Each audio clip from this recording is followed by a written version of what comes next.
Partie 2. Les bases et la confiance du contact doivent se créer pour évoluer. Je reprends la papouille brosse. Souvenez-vous, dans la partie 1, il était en confort. Comme au troupeau, les copains papouillent, donc la brosse ne le gêne pas.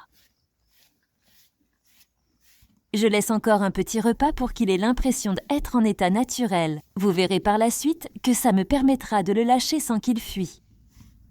Regardez ses oreilles, il est à l'écoute et à la fois en questionnement, son regard me permet de dire qu'il n'a pas peur.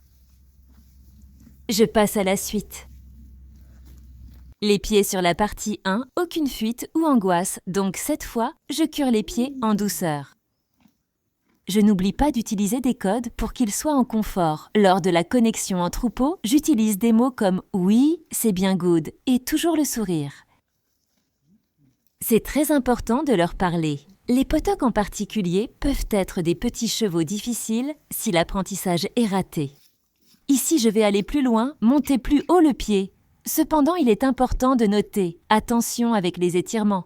Important, vous pouvez bloquer le cheval. Ici, je suis pro, donc je le fais. D'autre part, ce petit poulain est un entier, donc pas castré comme sur la partie 1, où j'explique qu'ils sont sensibles aux odeurs. Je vais ajouter du CAD après avoir curé pour voir sa réaction. C'est une odeur assez forte. Il réagit très bien. Sur la partie 1, j'avais pris ses pieds.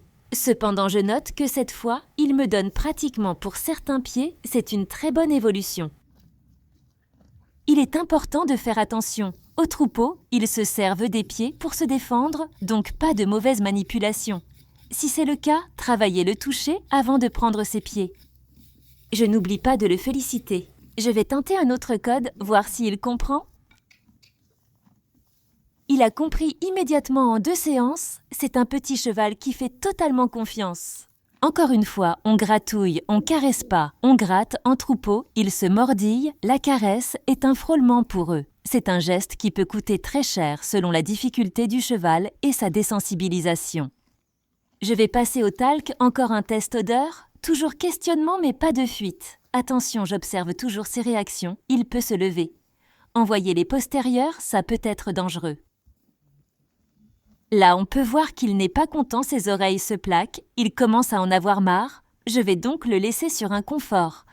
Je gratouille et je vais le laisser manger tranquillement, puis je reviendrai.